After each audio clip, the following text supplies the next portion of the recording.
Hi friends, welcome to Harmony Hills Home and Garden. I'm Jenny and we live and garden here in rainy and damp Baltimore, Maryland. Today is a messy, wet day, but I'm still going to try and get some jobs done around the garden because my plant stash is full of seedlings that want to be put into their permanent places. Today's project is to put these two tomato plants into these containers to grow as container tomatoes throughout the season. So come with me and let's get these tomatoes put into their homes for the season. Okay, we're starting to get some sprinkling, so this is going to have to be a real quick video, real quick job. Let me just describe what I'm going to do. I'm using this potting mix that I picked up from Lowe's. I'm also going to be mixing in some of the compost, which is mushroom compost and leaf grow soil additive into these containers with the potting soil. That'll just enrich it, make it a little bit more loose. I think I might also add a little bit of perlite just to keep it from being too compacted during the growing season. And then I'll put in some tomato and vegetable fertilizer that I picked up at the garden center. I'm going to be planting these two tomatoes. One of them is called Juliet tomato, and it's a grape tomato, sweet red large grape tomato, Juliet. And then this tomato is unidentified from my friend. She had a tray of, I think, 4 or 5 tomato seedlings, and she couldn't remember which was which, and she hadn't labeled them. So it's going to be a surprise tomato. It might be a beefsteak, or it might not. Who knows? Both of these tomatoes are going to be planted into these 5-gallon pots. I think that's what they are. And 5 gallon? Yeah, that looks about like a 5-gallon. And I'm going to be using the method of planting them all the way up to here. All of this is going to be going down into the soil because tomato plants will grow roots off of the sides here. I'll probably just trim off these leaves so that I don't have that leaf matter down in there. But everywhere along this stem, this tomato plant will grow roots. So I'm going to bury it all the way up to here, and then it'll have a nice, really strong root system, and then it can grow from there. I'm guessing, I don't know for sure, but I'm guessing these are both indeterminate types, which means they'll get as large as I let them get. So now you may know that I have not much full sun here in my garden. So that's why I'm putting them in the containers. I might put them out in the front yard. I don't know. I'm just going to have them in a movable pot so that I can be flexible with that. It's sprinkling, so I'm going to get a move on. In fact, I'm going to move the camera into underneath the garage door, and you'll be getting the zoomed in version of this video.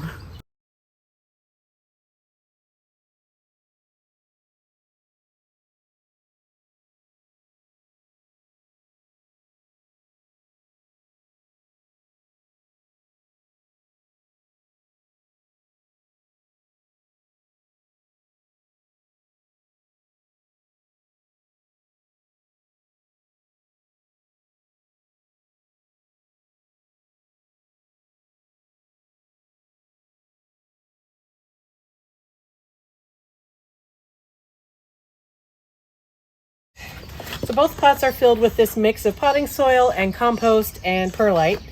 And this potting soil in particular has a lot of shredded wood in it and a little bit of peat moss. And it looks like it's full of just a lot of maybe even composted organic material before I even added the compost in. So, but there is a lot of wood pieces in here too. So, I think it'll work, especially when I add in this fertilizer. This is vegetable and tomato fertilizer by Jobs. And the instructions on the back say that for a 16-inch pot, which is roughly what this is, I should put in 1.5 cups of this fertilizer. So that's quite a bit. I'm just going to eyeball it. 1.5 cups. I'm going to build what I think looks like a 1.5 cup hole in the middle of here and fill it up. There we go. Now I'm just going to stir all that in. All right, and now I'm just making my hole.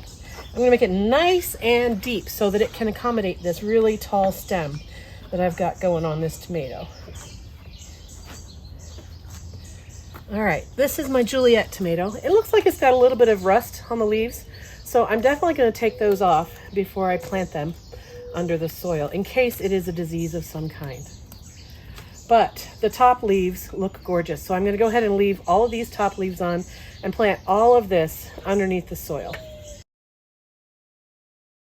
Get it down in there as far as I can get it, and then backfill the soil around the stem. It didn't go as deep as I want, so I'm actually going to add some more soil to top it off. I don't want to fill it all the way to the top because I want to be able to water this container without the water falling off. But that's pretty good. Now I could have also laid it down and bent the stem. That might be what I do on that other one, which is quite a bit bigger. There we go. That's one. That's Juliet. Let me get her name tag back. Put it here so I can see it once it's grown up big.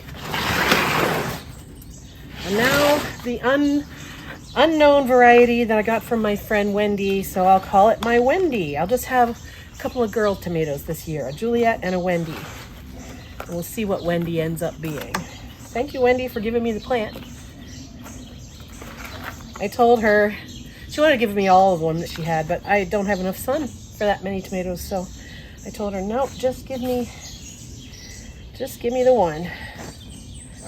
All right, now my soil is falling back down into my hole as I try to make my hole nice and deep here. So let's see what I can do. All right, I'm gonna take this one off, but I'm gonna leave these here. Look, it's still got its little seed leaves down here. All right, now I am gonna, well, if you were doing this in the ground, you could lay this in the ground and cover it up with soil and then bend that like that. Now because my pot's not that big, I can't bend it here, it would break. So I guess I could bend it here, but I'm just gonna set it down in as deep as I can and just live with it. I would have liked to have been able to get this whole stem down in there, but you do what you can do, right?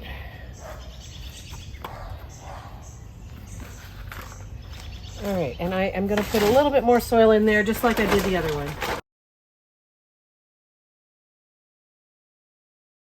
Now this soil looks an awful lot like shredded hardwood mulch to me, so I'm not gonna add any extra mulch on top of here because it's essentially the same texture.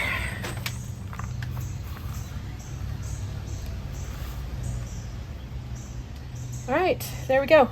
2 tomatoes in containers. These are, I think, 5-gallon buckets, nursery containers. And I've put in this tomato and vegetable fertilizer. As it grows, I might add some more of this as the season progresses. If you had tomatoes in the ground, they would be getting nutrients from the native soil, but I don't have them in the ground. So I probably will add some more nutrients to them. Probably, let's see, this is mid-May, so maybe around the 4th of July or earlier even.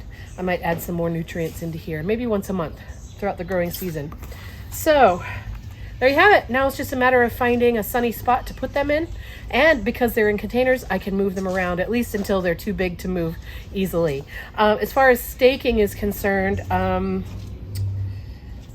don't know. I'm going to make that up as I go along. That's probably a bad idea, but hey, you know, you live and learn around here. It is so humid today. My glasses are fogging up. I'm dripping. I'm drenched. I am going to end this video now. Thank you for watching. Do you do tomatoes in containers? If so, let us know what kind of containers, where do you put them, how often do you fertilize them, and how do you stake them? I'd love to learn from you. Thank you for watching. Have a wonderful day in your garden, friends, and I'll see you again real soon. Take care. Bye-bye.